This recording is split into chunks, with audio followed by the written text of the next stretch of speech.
금방 카리스 워십이 이렇게 몸으로 찬양을 했지 않습니까? 그러면 각자가 따로가 아니라 어떠한 리더를 통해서 어떤 함께 이렇게 맞춰가기도 하고 틀린 것을 이렇게 수정하기도 하고 합니다. 그래서 어떤 리더가 있느냐에 따라서 함께하는 사람들이 누구냐에 따라서 그 공동체는 밝고 또 힘있게 나아갈 수 있는 것 같습니다. 바로 리더라는 것은 어찌 보면 두 사람, 세 사람, 특별히 우리 가정 가운데서도 리더가 있습니다. 부모로서 자녀에게 리더입니다. 자녀가 잘 되기를 바라는 마음으로 가르치고 또 인도할 것입니다. 또 교회에서 마찬가지입니다. 교회에서도 믿음 안에서 선후배 사이, 지금 아까 인사하신 분들이 다 선후배 사이지 않습니까? 같이 하면서 서로에게 이끌어주고 믿음을 함께 걸어가고 힘들면 기도해주고 손잡아주고 그게 다 공동체 가운데 있는 모습이기도 합니다. 그리고 나라에서도 마찬가지입니다. 바른 지도자를 세우면 나라가 평안하고 또 공동체가 행복할 수도 있습니다. 그렇지만 사람은 완전하지 않고 완벽하지 않습니다. 아무리 그 리더가 좋은 리더이고 완벽한 리더처럼 보일지라도 사람은 언제나 약점을 가지고 있고 부족한 게 많고 또한 실수도 합니다. 왜 리더에 대한 이야기를 먼저 열었냐면 사무엘서는 리더에 대한 이야기를 담고 있습니다. 어떠한 리더? 분명 사람의 이야기처럼 보이지만 사람의 이야기가 아니라 바로 그 주체는 하나님이심을 사무엘서에서 볼 수 있는 것입니다. 분명히 오늘 말씀에서도 분명히 보게 되겠지만 사무엘 상하에서는 리더가 가져야 할 모습이 무엇인지, 먼저 그가 누구 앞에 서 있고 누구를 의지하는 삶이 되어야 할지를 보여주고 있습니다. 어떤 순간에도 하나님을 바라보고 하나님을 의지하는 사람이 바른 리더이고 또한 그 하나님 앞에 바르게 서기를 또한 강구할 때 하나님은 함께 하신다는 것입니다. 이 사무엘서가 시작되어지는 시대적인 상황을 잠깐 보면 이스라엘 백성들이 애굽에서 나왔을 때 이스라엘 백성들이 이끄는 지도자가 두 명이나 있었습니다. 모세란 사람과 여호수아란 사람이 있었습니다. 모세를 통해서 광야 40년 동안 그들은 어려운 일도 있었고 힘듦도 있었지만 끝내는 이스라엘 백성들이 가나안 땅에 들어갔습니다. 가나안 땅에 들어가서 여호수아라는 그런 지도자를 통해서 정복 정책을 했습니다. 정복 정책이 어느 정도 마무리가 되니까 여호수아도 죽고 그들에게 이제는 지도자, 리더가 부재가 생긴 겁니다. 그 시대를 바로 사사 시대를 볼 수 있습니다. 물론 사사는 나라의 위기가 있을 때마다 블레셋이 쳐들어오고 다른 나라가 쳐들어오고 어려운 상황 가운데 있을 때 하나님께서 택하셔서 그런 긴급하게 처리하기 위해서 사사를 세웁니다. 그런데 문제가 사라지고 평안이 찾아오면 그 사단은 그 역할을 끝나게 됩니다.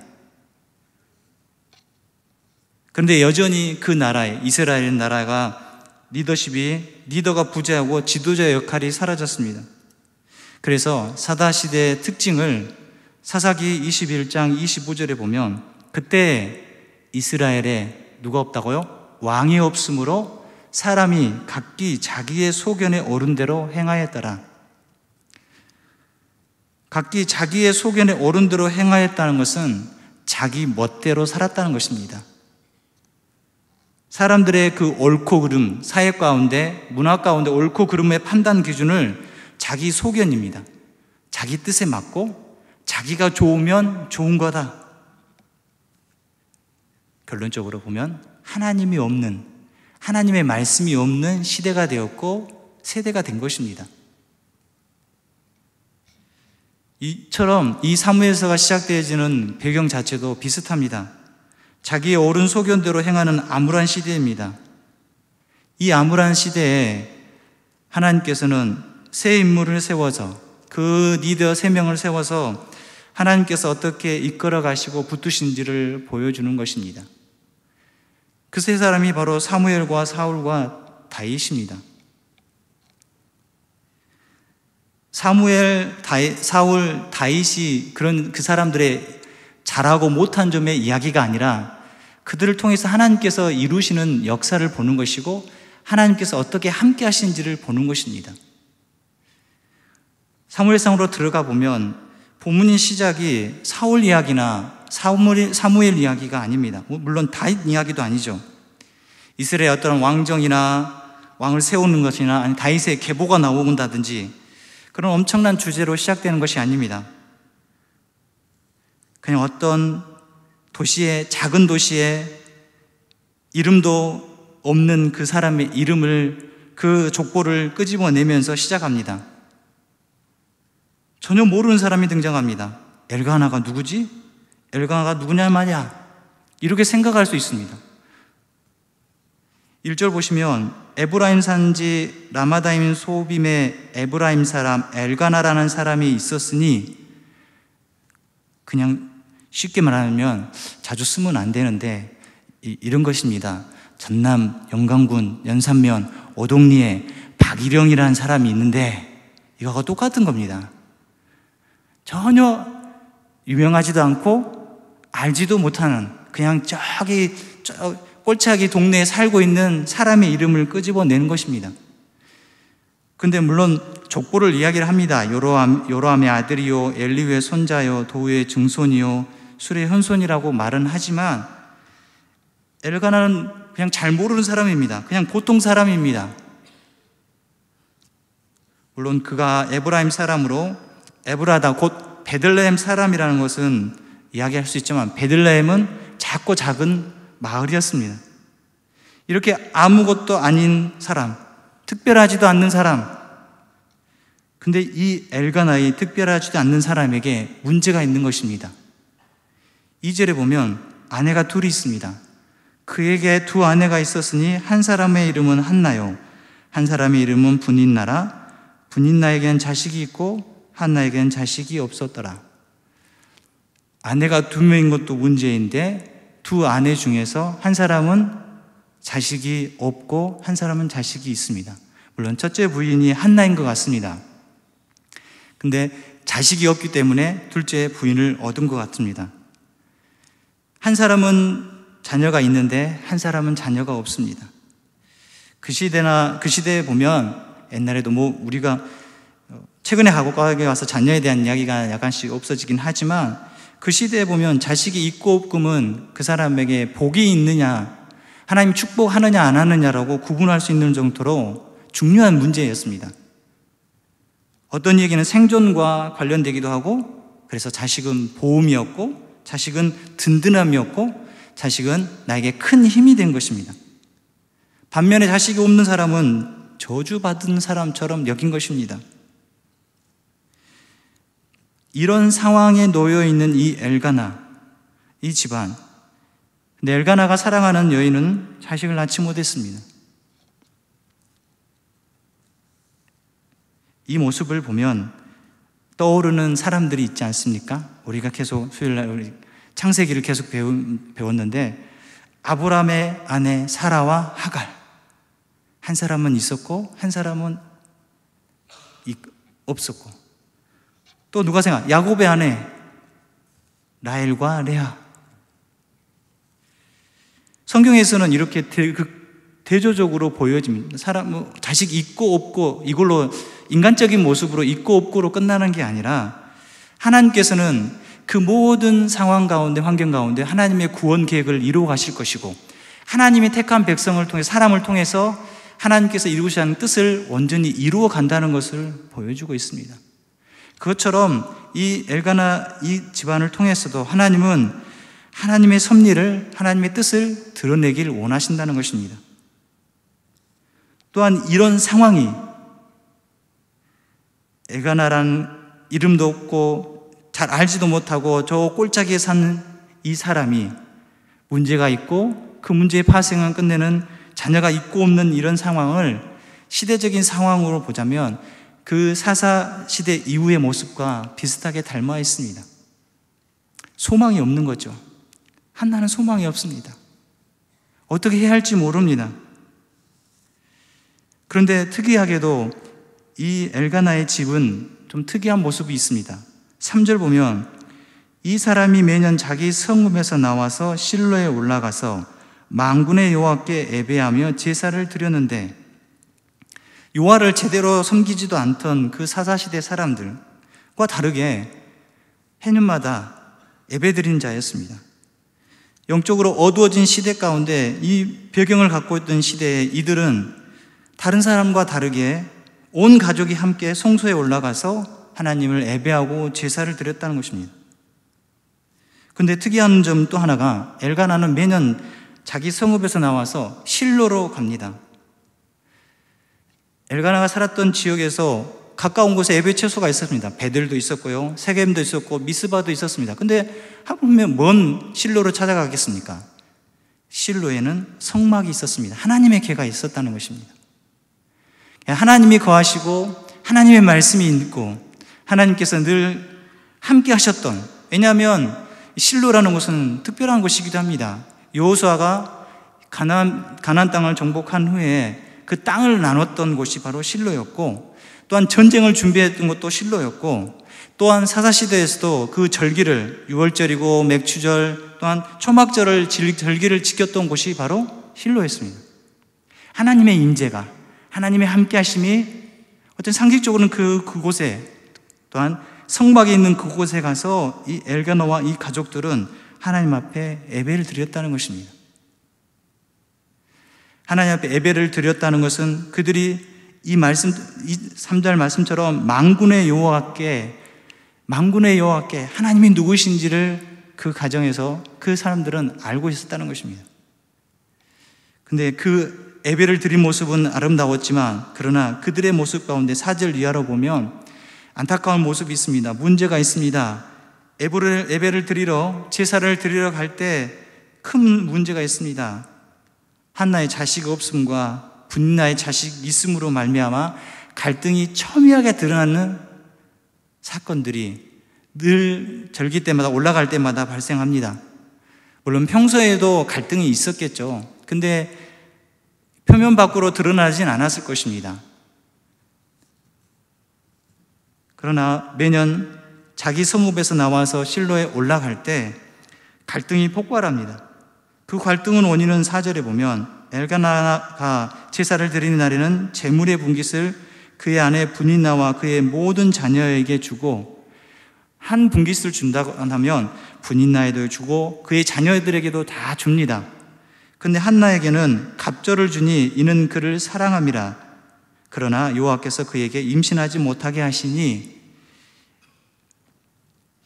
본문에서는 한나에게는 갑절을 주었다는 말씀이 있는데, 이게 주석절을 보니까 해석상의 차이가 약간씩 차이가 있지만, 갑절이라는 말보다는 한 분깃을 주었다는 표현이 더 맞는 것 같습니다.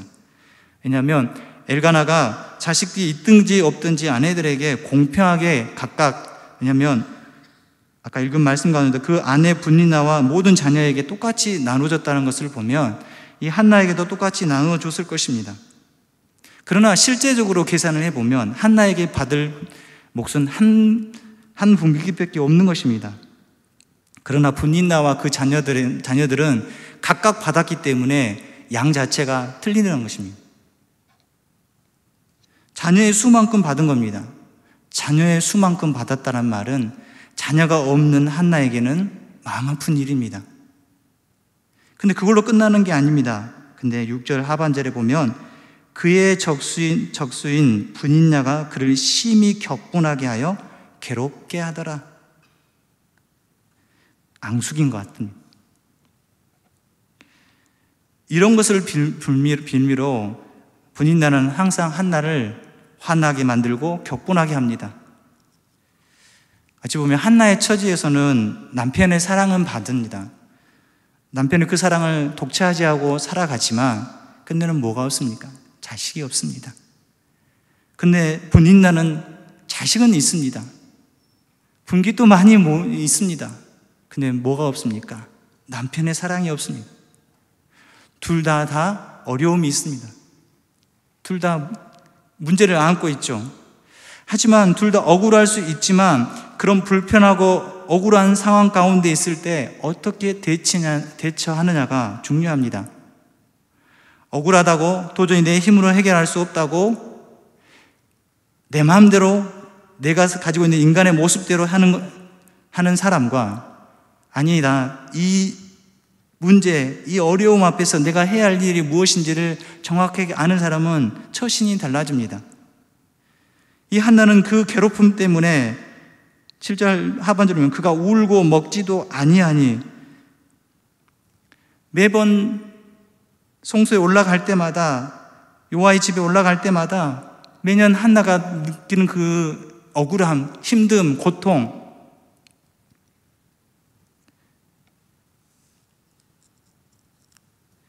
그래서 한나가 매년 절기일 때마다 울며 먹지도 않고 슬퍼했습니다. 절기는 여호와께 예배드린 것뿐만 아니라 모든 음식을 나눠 먹는 좋은 날입니다. 근데 그 시간에 먹지도 않고 울며 슬퍼하고 있습니다. 얼마나 마음이 무겁겠습니까? 힘들겠습니까?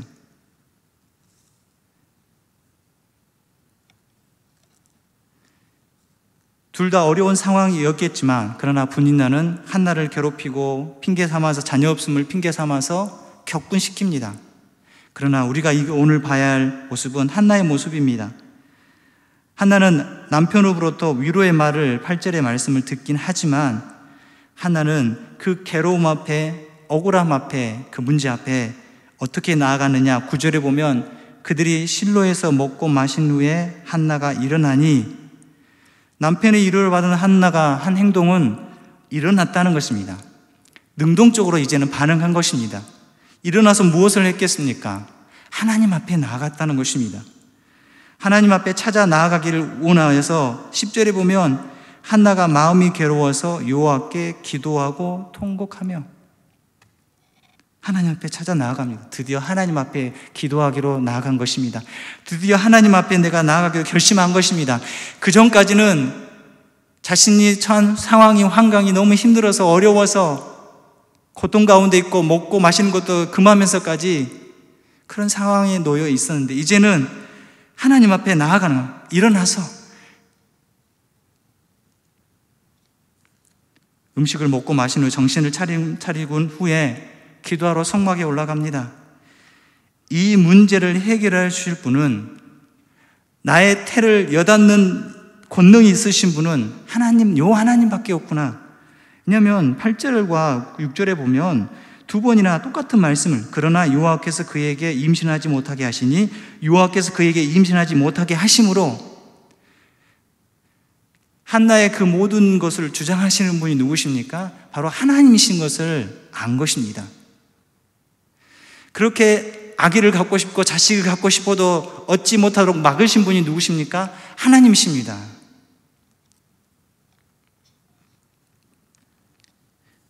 우리의 능력으로 안 되는 문제를 아무리 울고 불고 속을 끓여도 그때는 해결할 수 없습니다. 오직 하나님 앞에 엎드리고 하나님을 찾는 방법밖에 없는 것 같습니다. 금방 읽은 10절 말씀 다시 보면 한나가 마음이 괴로워서 여호와께 기도하고 통곡하며 비참한 중에 눈물을 흘리면서 기도하고 있습니다. 통곡한다는 것은 소리를 높여서 슬프게 서럽게 울고 있는 것입니다. 여러분, 하나님 앞에 나와서 이렇게 기도하면서 통곡하며 서럽게 울면서 하나님 찾으신 적 있으십니까?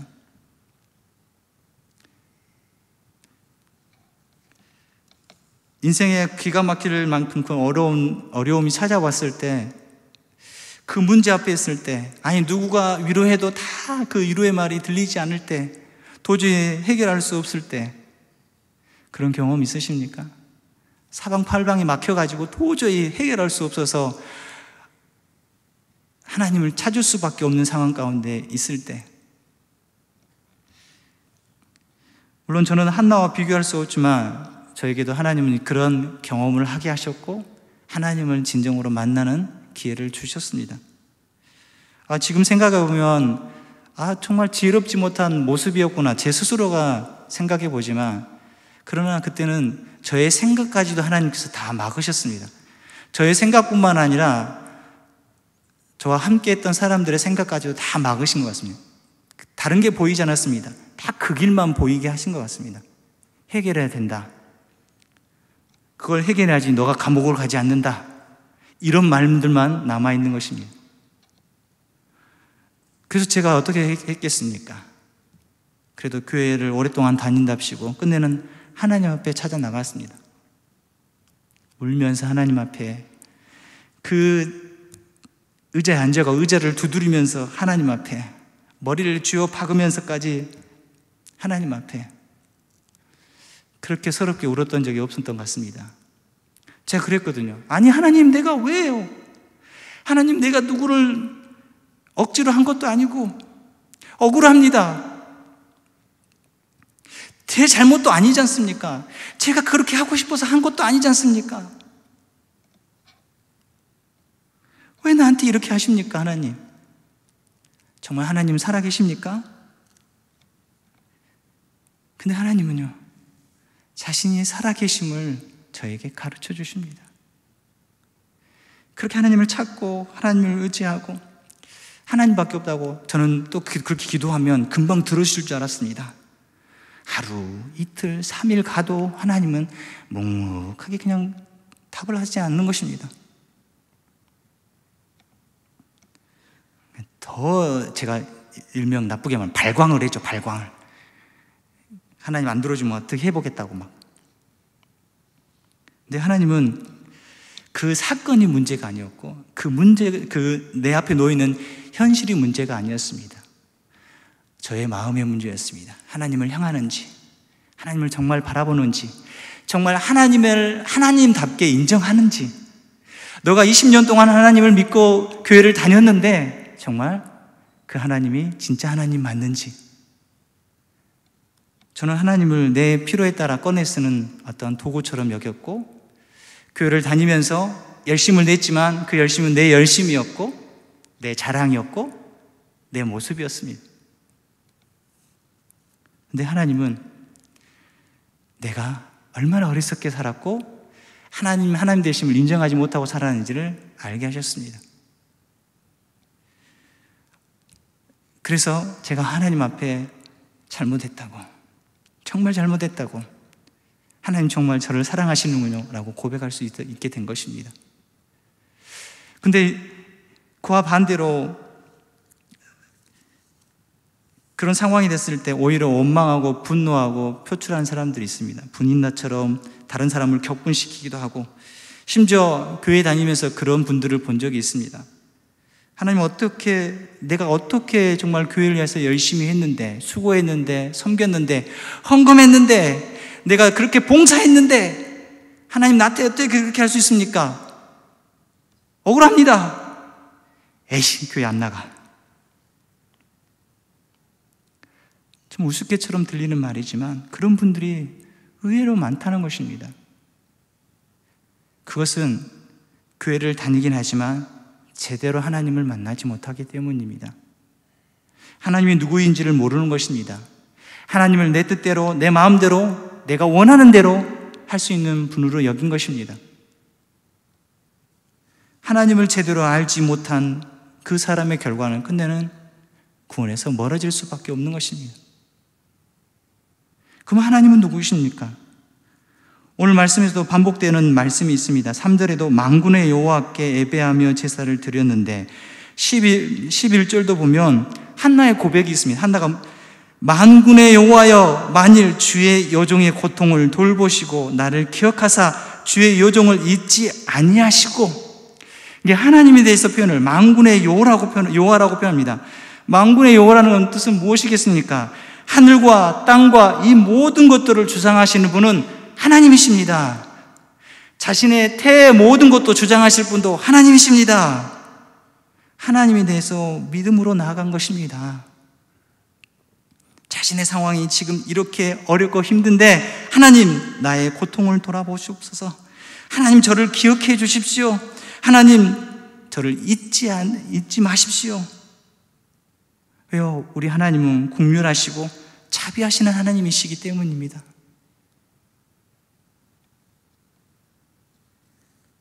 주의 여종의 고통을 돌보시고 나를 기억하사, 이 돌보시다는 표현은 그냥 돌아보시다.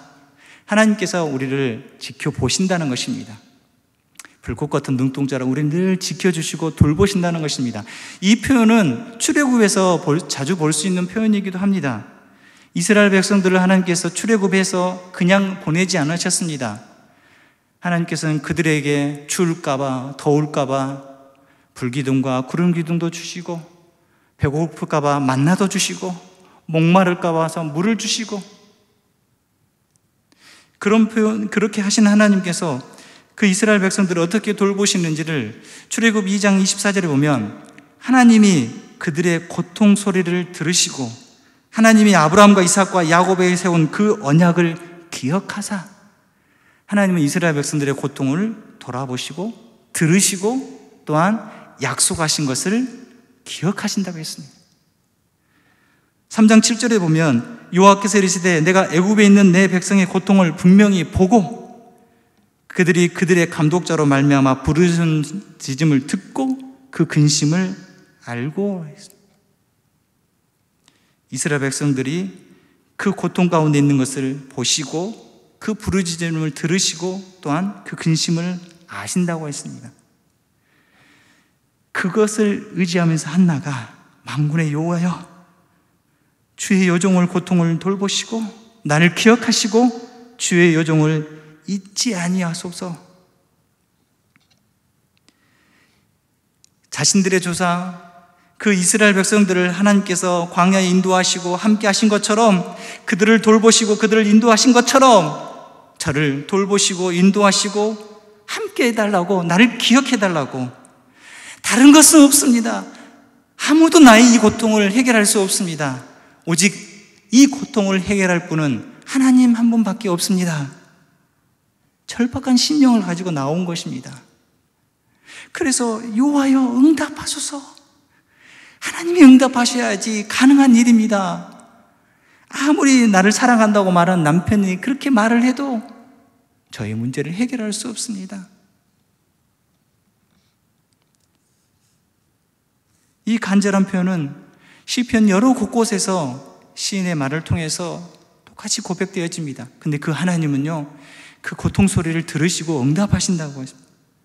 시편 107편 6편에 보면 이에 그들이 근심 중에 여호와께 부르짖음에 그들의 고통에서 건지시고, 부르짖는 자에게 하나님이 건지신다는 것입니다. 19절에 똑같이 표현합니다. 이에 그들의 고통 때문에 여호와께 부르짖음에 그가 그들의 고통에서 그들을 구원하시되. 할렐루야. 고통 가운데 있는, 어려움 상황 가운데 있는, 문제 앞에 있어서 도저히 풀리지 못한 상황 가운데 있을 때 우리가 해야 할 첫 번째 모습은 여호와께 부르짖는 것입니다. 여호와 앞에 나아가는 것입니다. 한나처럼 자신이 먹고 모든 것을 다 준비하는 일어서서 주님 앞에 나아가는 것입니다. 어떤 인간의 방법을, 어떤 인간의 모습을 다 해결할 수 없을 때 그렇게 할 수도 없습니다. 그러나 온전히 해결하실 분은 하나님 한 분뿐이다. 그게 바로 믿음의 기도입니다. 믿음의 기도는 바로 이 세상에서 나를 구원하시고 온전히 이루어하실 분은 하나님 한 분밖에 없다는 것을 고백하는 것입니다. 내가 진짜 믿을 분은 하나님이다.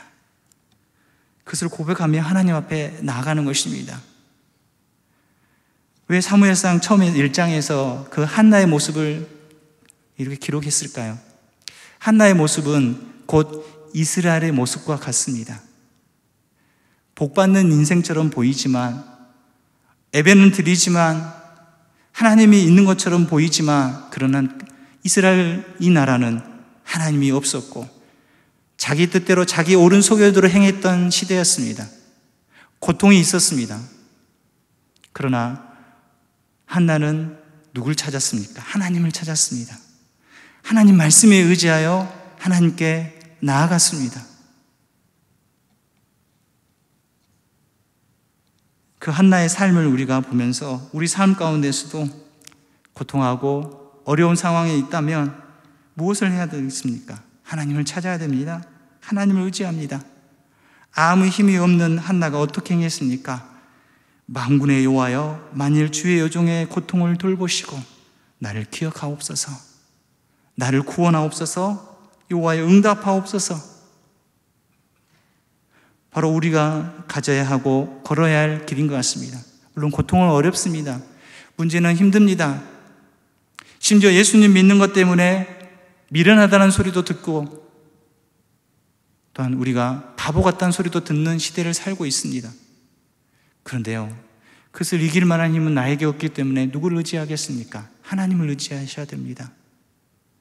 암울하고 고통 가운데 있는 그 시대에 한 줄기의 빛을 하나님께서 허락하셨다면 바로 하나님을 찾고 하나님을 의지하는 사람을 하나님께서 세우실 것입니다. 바로 리더는 그런 자가 되어야 할 것입니다.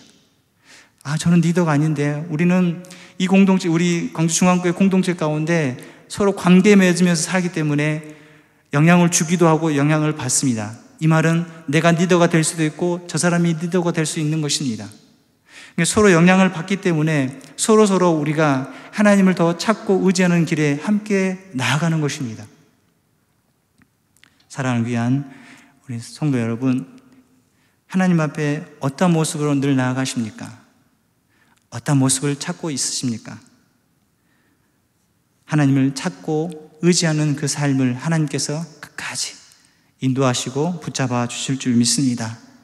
그 믿음의 기도가 늘 샘솟고 고백해지는 귀한 성도 되시길 축원합니다.